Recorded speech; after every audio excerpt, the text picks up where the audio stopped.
சமுதாயத்தால ஒரு பிரச்சனை ஏற்படைக்க அதுக்கு சமுதாயம் தீர்வு கொடுக்கலன்னா கூட பிரச்சனை இல்லை.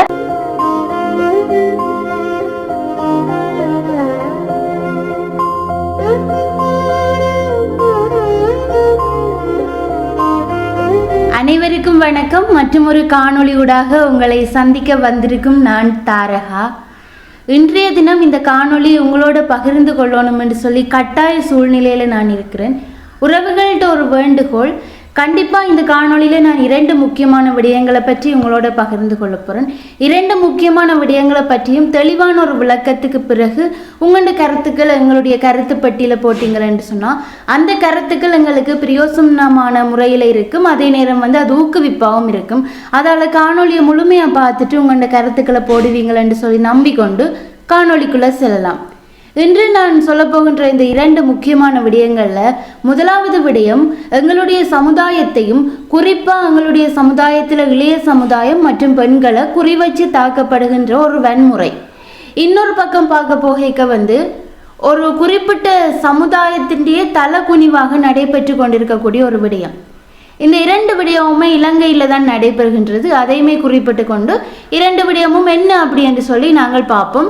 காணொலிக்குள்ளே போகிறதுக்கு முன்னம் எங்கள் சேனலை யாரும் சப்ஸ்கிரைப் பண்ணலன்னு சொன்னால் மறைக்காமல் சப்ஸ்கிரைப் பண்ணி அதில் இருக்கிற பெல் ஐக்கானை கிளிக் பண்ணி ஆல் அண்ட் ஆப்ஷனை கொடுத்து கொள்ளுங்க. அது எங்களுக்கு ஒரு விதத்தில் ஆதரவாக இருக்கும். இப்போ முதலாவதாக நான் சொன்ன அந்த சமுதாயத்திட்ட ஒரு வன்முறையாக நான் பார்க்கக்கூடிய விடயம் என்னென்னு சொன்னால், இது நான் மட்டும் இல்லை பல மக்களால் பார்க்கப்பட்ட ஒரு விடயத்தை தான் உங்களோட பகிர்ந்து கொள்கிறேன். இந்தியாவில் பிரபலமாக இருக்கக்கூடிய விடயம் இந்த திரைப்படத்துறை. இந்த திரைப்படத்துறையில் ஒரு திரைப்படத்தில் ஒரு விடயம் ஒன்று குறிப்பிடப்பட்டிருந்தது. என்ன அப்படி என்று சொன்னால் அங்கே ஒரு பிரச்சனை நடக்குது. அதாவது ஒரு பெண்களுக்கு எதிரான ஒரு வன்முறையோ இல்லாட்டி ஏதோ ஒரு பிரச்சனை நடக்குதோ அந்த பிரச்சனைக்கு எதிராக மக்கள் கொஞ்ச காலம் குரல் கொடுத்து கொண்டிருக்க ஒரு நிகழ்ச்சி வந்துட்டு பிக் பாஸ் என்று சொல்லி ஒரு நிகழ்ச்சி வர அங்கே இருக்கிற பிரபலஜங்களுக்கு ஓட்டு போடுறதுன்னு சொல்லி மக்கள் மனநிலை திரும்பிட்டது. அதே மனநிலையைத்தான் இப்போ எங்கண்ட சமுதாயத்திலையுமே பயன்படுத்துகிறார்கள். அதாவது எங்களுடைய சமுதாயத்தில் நிறைய தேவைகள் இருக்கின்றன, நிறைய மாற்றங்கள் தேவைப்படுகின்றது. ஆனால் இந்த மாற்றங்கள் எல்லாம் செய்வதற்கு பதிலாக என்ன நடக்குது என்று சொன்னால், எங்களுடைய இளைய சமுதாயம் மற்றும் குறிப்பாக பெண்கள் அதிக அளவில் பெண்களை குறி வச்சு இன்னும் யார் யார் சமூக ஆர்வலர்களாகவோ யார் யார் சமூக தொண்டாளர்களாகவோ இருக்கிறார்களோ அவர்களை குறி வச்சு அவர்கள் மீது தவறு இன்னும் குறிப்பாக நான் பார்க்க போய்க்க இந்த இளம் பெண்களை குறிப்பாக வச்சு இவர்கள் மீது இந்த தவறு இருக்கின்றது, அவர்களுடைய பகிரங்கமாக அவர்களுடைய நடத்தையே குறை சொல்கின்ற மாதிரியான பதிவுகள் பல வலைப்பக்கங்களில் வலம் கொண்டிருக்கிறத பார்க்கக்கூடிய மாதிரி இருந்தது. ஒரு தனியார் பல்கலைக்கழகத்தில் ஒரு பெண் சிறந்த ஆடை அணிந்து அவருடைய ஆடையில் ஒரு வீதம் கூட கவர்ச்சி தெரியல, அவ்வாறானதொரு ஆடையில் அழகான நடனம் ஒன்று ஆடி அந்த நடனத்தை தன்னுடைய டிக்டாக் வலைத்தளத்தில் பதிவிட்டிருந்தார். உண்மைக்குமே பார்க்க ஒரு பெண்ணாக நான் சொல்கிறேன், எனக்கு அவ்வளோ பிடித்திருந்தது. ஒரு பொறாமைப்படக்கூடிய மாதிரியான ஒரு நடனமாக இருந்தது.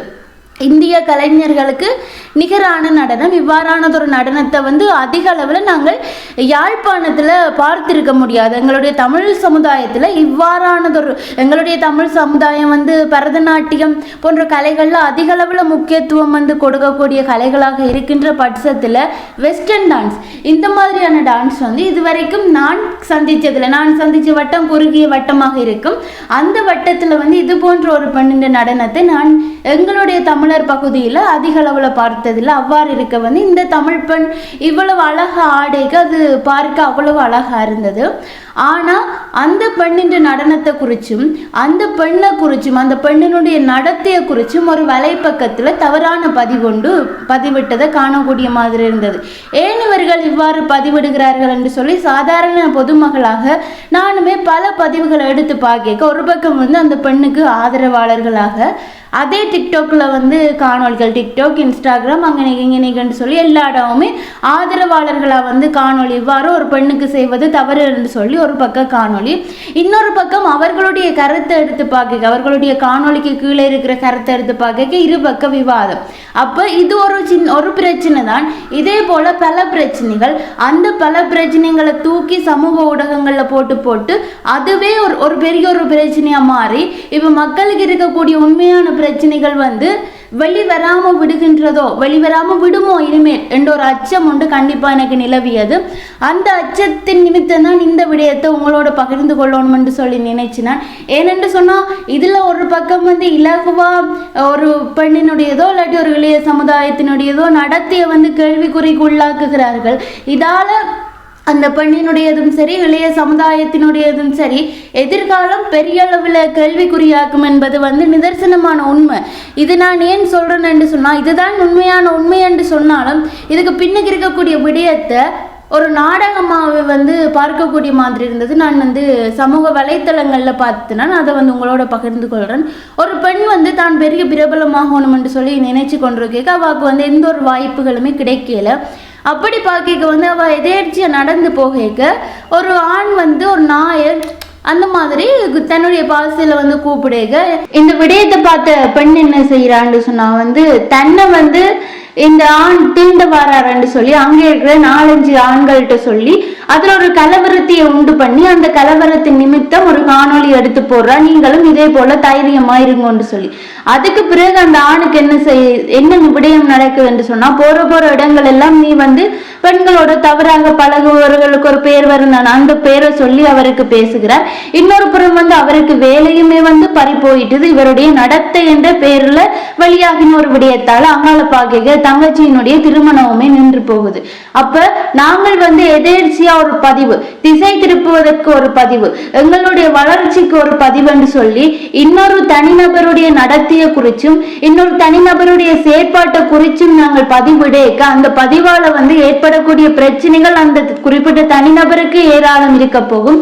இன்னொரு பக்கம் நாட்டுக்கு என்று எடுத்து பார்க்க வந்து நாட்டுல தீர்க்கப்படாமல் இருக்கக்கூடிய எத்தனையோ பிரச்சனைகள் இன்னமுமே தீர்க்கப்படாமல் அப்படியே தான் இருக்க போகின்றது. ஏனென்று சொன்னால் அதை ஒரு மாற்றம் செய்வதற்கு அதிலிருந்து திசை திருப்புவதற்கு தான் வந்து எங்களுக்கு 1000 தெரிவுகள் இருக்கின்றன. அந்த தெரிவுகள்ல அதிக அளவுல மூழ்கி போய் கிடக்கிறோம். இப்போ வந்து இது அதிக அளவுல என்னால சமூக வலைத்தளங்கள்லையும் சரி மக்களிடையும் சரி பார்க்கக்கூடிய மாதிரி இருந்தது. இந்த விடயத்தை உங்களோட பகிர்ந்து கொள்றேன். இதுக்கு ஒரு தீர்வா என்ன இருக்கும் என்று சொல்லி உங்களோட கருத்துக்களை நான் எதிர்பார்க்கிறேன். உங்களுடைய கருத்துக்களை வந்து எங்களோட பகிர்ந்து கொள்ளுங்க. இரண்டாவது மிக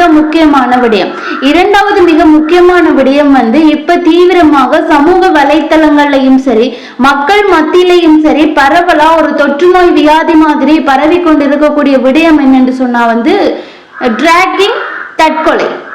அப்ப இந்த டிராக்கிங் மற்றும் தற்கொலை என்றது ஒரு பொதுவான ஒரு விடயமாகவே வந்து அதிக அளவுல மாறி வருகின்றது. இந்த ரேக்கிங் பகிடிவது என்றது இன்று நேற்று நடைபெற்ற விடயம் இல்லை, கனகாலமா வந்து இது தொடர்ந்து நடைபெற்று கொண்டே இருக்கின்றது. இது தீர்க்கப்பட முடியாத ஒரு பிரச்சனை. ஒரு பகிடிவது என்றது பல்கலைக்கழகத்துல கட்டாயம் என்று சொல்லி தங்களுக்கு வயதுக்கு மூத்த மாணவர்களால இளைய மாணவர்களுக்கு குறிப்பிடக்க அதை தடை செய்வதற்கும் தடுப்பதற்குரிய முயற்சிகளும் எடுத்த போதிலும் அதுல வெற்றி காணாதது வந்து என்னை பொறுத்த வரைக்கும் கல்வி சமுதாயத்தில் அது ஒரு பெரிய ஒரு தலகுனிவா தான் இருக்கும் என்று சொல்லி கண்டிப்பா நான் சொல்லுவேன். பகிடிவதை தொடர்பாக வந்து எத்தனையோ சட்டங்கள் பிறப்பிச்சாலும் எத்தனையோ விடயங்கள் வந்தாலும் சட்டத்துக்கு ஓட்டை இருக்கும். எதுல இருந்தாலும் வெல்லலாம், எந்த விடயத்துல இருந்தாலும் வெல்லலாம் என்ற மாதிரி வந்து இந்த டிராக்கிங் என்றது இந்த அளவும் குறைவடையாமத்தான் இருக்குது. அப்படித்தான் இந்த சப்ரஹமுக பல்கலைக்கழகத்துல வந்து அண்மையில தற்கொலை செய்து கொண்ட மாணவனுடைய விவரமும் சரி, அதற்கு பிறகு கரணி அமரசூரிய அவர்கள் எடுத்திருக்கக்கூடிய பல முடிவுகள் வந்து வரவேற்கக்கூடிய முடிவுகளாக இருக்கின்றன.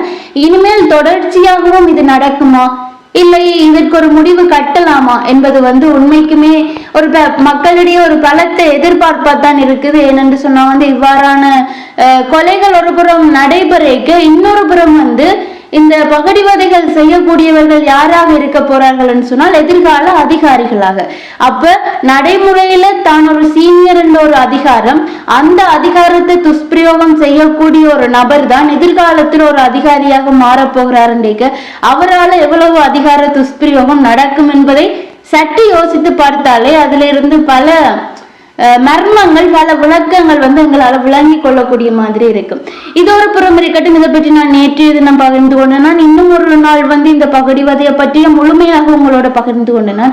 இன்றைய தினம் உங்களோட பகிர்ந்து கொள்ளக்கூடிய விடயம் இந்த மக்கள் மத்தியில இருக்கக்கூடிய ஒரு மனநிலை.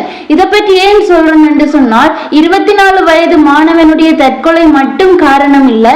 11ஆம் வகுப்பு 16 வயது மாணவி ஒருத்தர் கொழும்பு கொச்சிக்கடையில மாடியிலிருந்து குதித்து தற்கொலை செய்திருக்கிறார். இதற்கு அவர் மன அழுத்தத்தில் அதிக அளவில் இருந்ததாலும் இதற்கு பின்னால பல காரணங்கள் இருப்பதாகவும் அந்த காரணங்கள் விசாரணைக்கு உட்படுத்தப்பட்டு கொண்டிருப்பதாகவும் தகவல்கள் வந்தன.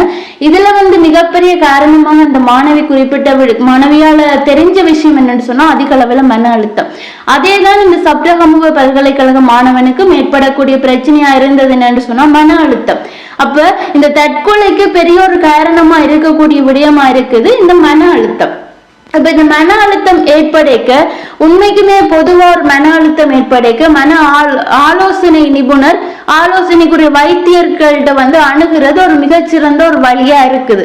ஆனா எங்களுடைய சமுதாயம் என்ன சொல்லுதுன்னு சொன்னா எங்களுடைய சமுதாயத்தின் பார்வை என்ன சொல்லுதுன்னு சொன்னால் ஒரு மனநிலை ஆலோசனை வைத்தியர்கிட்ட ஒரு நபர் போனால் அந்த நபர் மனநலம் பாதிக்கப்பட்டவர். ஏன் முழுமையாக நாங்கள் சொல்லுவோமே அவனுக்கு விசர் பிடிச்சிட்டு அவளுக்கு விசர் பிடிச்சது இந்த ஒரு கதை தான் வருது. இந்த கதைக்கு பயந்தே பலரும் தங்களுடைய மனதுக்குள்ள இருக்கக்கூடிய பிரச்சனைகளை பூட்டி வைக்கிறார்கள். இதால மன அழுத்தம் ஏற்படுது. இதற்கான ஒரு தீர்வா எந்த ஒரு தீர்வையுமே அவர்களால யோசிச்சு பார்க்க கூட முடியவில்லை. இதற்கு காரணம் சமுதாயம். சமுதாயத்தால ஏற்படக்கூடிய ஒரு பிரச்சனைக்கு சமுதாயம் தீர்வு தராட்டி கூட சமுதாயம் தள்ளி நின்றா பிரச்சனை இல்லை. அதே சமுதாயம் மீண்டும் மீண்டும் அவரை நக்கல் அடிக்க அந்த சமுதாயத்தாலே ஒரு நபர் தவறான முடிவுக்கு உட்படுகின்றார். உண்மைக்குமே இந்த மனநிலை ஏன் இந்த மனநிலை ஒரு மக்கள் என்ற முட்டாள்தனம் என்றுதான் நான் சொல்வேன். என்னன்னு சொன்னா ஜெயில விசாரணை கைதி என்று சொல்லி போட்டு வந்தவனை பார்த்தாலே ஒரு குற்றவாளி மாதிரி பார்ப்பார்கள். இன்னொரு புறம் இந்த மனநல வைத்தியர்கிட்ட போட்டு அவர் ஒரு விசர். இந்த ஒரு மனநிலை மக்களின் மத்தியிலிருந்து மாறும் வரைக்கும் இந்த சமுதாயம் ஒரு மாற்றத்தை நோக்கி போறதுன்றது கஷ்டமான ஒரு விஷயம்தான். மக்கள் ஒரு புறம் விழிப்படைய வேண்டும், இன்னொரு புறம் வளர்ச்சி அடைய வேண்டும். நாங்கள் அதிக அளவுல வளர்ச்சி அடைந்து நிறைய விடயங்களை கடந்து வந்துட்டோம். ஆனா இன்னும் இந்த சின்ன சின்ன விஷயங்கள் இதை மாற்றிக்கொள்ளாதால எங்களோட வாழ்க்கையில அதிக அளவுல பெரிய பெரிய இழப்புகளை நாங்கள் சந்திக்க நேரிடுகிறது. இப்போ இன்னொரு பிரச்சனை என்னன்னு சொன்னா இங்க போனா அவர் விசர் என்று சொல்லி நினைக்கிறாக்கள் நான் சொல்வேன் முட்டாள் என்று சொல்லி. ஏனென்றா அந்த மனநலம் பாதிக்கப்பட்ட ஒருத்தர் ஆலோசனை பெற போறதில்லை. மனதுல ஒரு அழுத்தம் இருக்குது. அந்த அழுத்தத்திலிருந்து ஒரு தீர்வு கிடைக்க வேண்டும். அந்த தீர்வை நோக்கின ஒரு பயணமா தான் அந்த வைத்தியர்கிட்ட நாடுகிறார்கள்.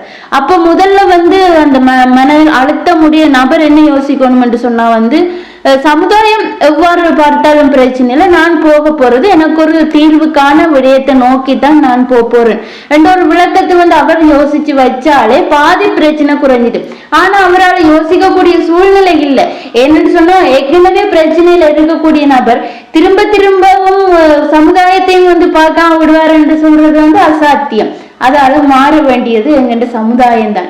எங்கண்ட சமுதாயம் கண்ணோட்டத்தை மாத்தினாலே பல பிரச்சனைகளுக்கு தீர்வா இருக்கும். உண்மையான மாற்றம் என்ன, அந்த மாற்றம் எங்கண்ட தேவை என்ன, நாங்கள் எதை பற்றி இன்றைக்கு பேசணும், ஆனா எதை பற்றி இந்த சமுதாயம் பேசிக்கொண்டிருக்கின்றது. அப்படியான விளக்கங்களை நாங்கள் உடைச்சு அந்த விளக்கங்கள்ல இருந்து எங்களுக்கு ஒரு தெளிவு வந்தாலே பல பிரச்சனைகள் தீர்க்கக்கூடிய மாதிரி இருக்கும். இன்றைய தினம் இதை பற்றி உங்களோட பகிர்ந்து கொள்ளணும் என்று சொல்லி நினைச்சு நான் உறவுகளை நான் நிறைய கதைக்க விரும்பல. குறிப்பிட்ட நிமிடத்திலேயே நான் முழுமையா சொல்லிட்டேன் என்று சொல்லி நம்புறேன். இது பற்றிய கருத்துக்கள் உங்கள்கிட்ட இருந்து எதிர்பார்க்கிறேன். நீங்கள் சொல்லுங்க இந்த காணொலி எப்படி இருந்தது. இந்த காணொலியில நான் குறிப்பிட்ட 2 முக்கியமான விடயங்கள் பற்றின கருத்துக்கள் என்னன்னு சொல்லி எங்களோட பகிர்ந்து கொள்ளுங்க. நாங்க நாளைய தினம் சந்திப்போம். அது வரைக்கும் உங்களிடமிருந்து விடைபெறும் நான் தாரகா. எங்க சேனலை சப்ஸ்கிரைப் பண்ணி அதுல இருக்கிற பெல் ஐக்கானை கிளிக் பண்ணி ஆல் அண்ட் ஆப்ஷனை கொடுத்துக்கொள்ளுங்க. அது எங்களுக்கு ஒரு விதத்துல ஆதரவா இருக்கும். நாளை சந்திப்போம்.